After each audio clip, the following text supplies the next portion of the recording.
of the speaker himself, rather unusual, in that he will be reciting a monologue.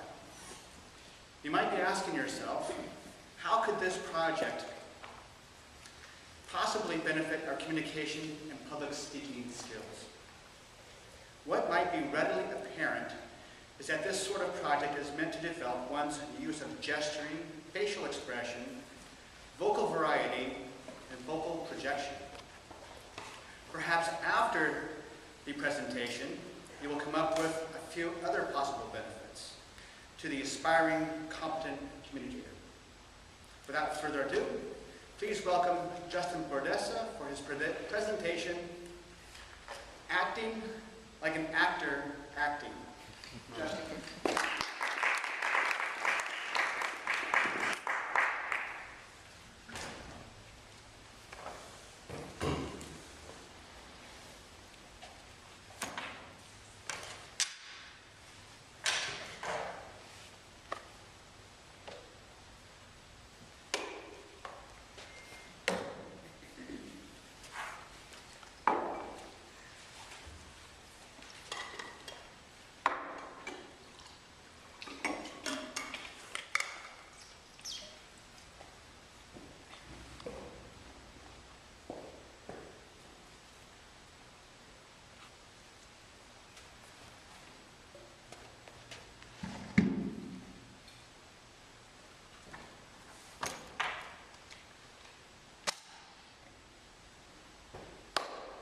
Fellow Toastmasters and most welcome guests, thank you very much for being here today for this unusual presentation. You might already think it's unusual by my behavior getting all this stuff together, but so be it.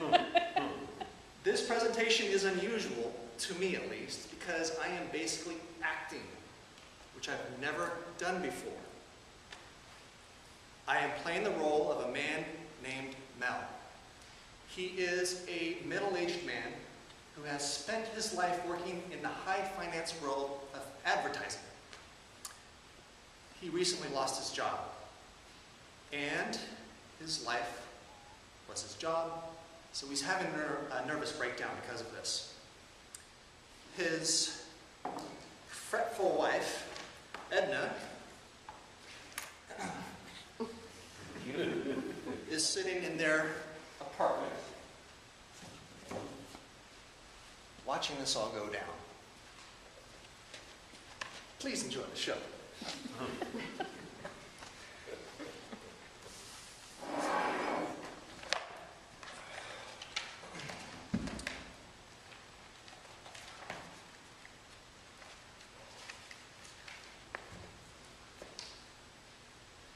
You don't know the first thing I'm talking about. You don't know what it is to be in my place.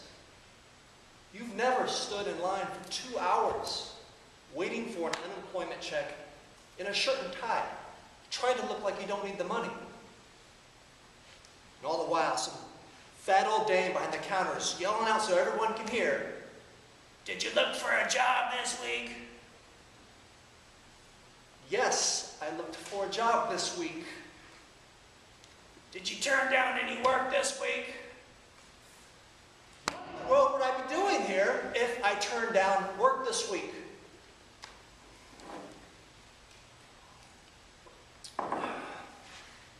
You've never walked into your own building and had a 91-year-old doorman with no teeth, asthma, and beer on his breath giggle at you because he's working.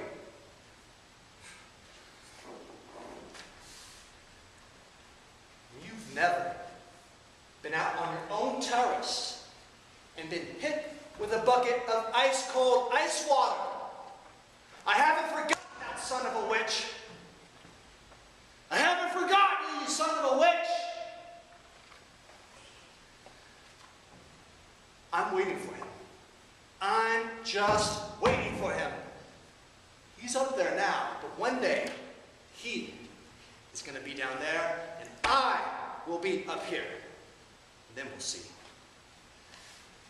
One cold, snowy day, some son of a witch in this building is going to be buried under 3 feet of snow.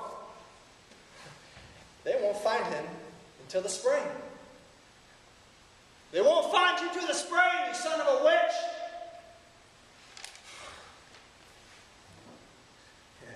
He thinks I don't know what he looks like. But I know what they all look like. I've got their faces engraved in my brain. They can get your clothes, Edna. They can get your clothes. They can get your value. They can get your television. They can get your Red Label whiskey. They can get your job. They can get everything. But they can't get your brains. That's my secret weapon. That and the snow. I pray to God it snows tomorrow. I'll wait for him. Not a shovel today. Not a little one, but a big one, like the kind they use in airports. I'll go without shoes this winter, but not my shovel. I'm going to bury him so deep, they're going to salt him out to find him. I live for him. I live for the first snow of this winter. Gets home at 5:15. Yeah, checked with the doorman. Gave him a $5 tip, but it was worth it. I know what time you get home, you bozo! Try the service entrance. I've got that block too. Do you have any idea, Edna, any conception of the impact 2 pounds of snow falling from a height of 14 floors? They're going to find him in the garage.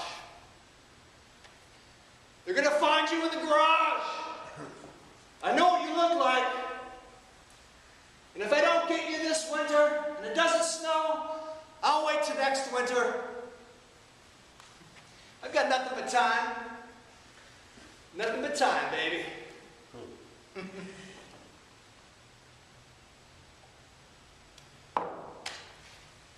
Fellow Toastmasters, let me come out of my role. Though it felt quite natural.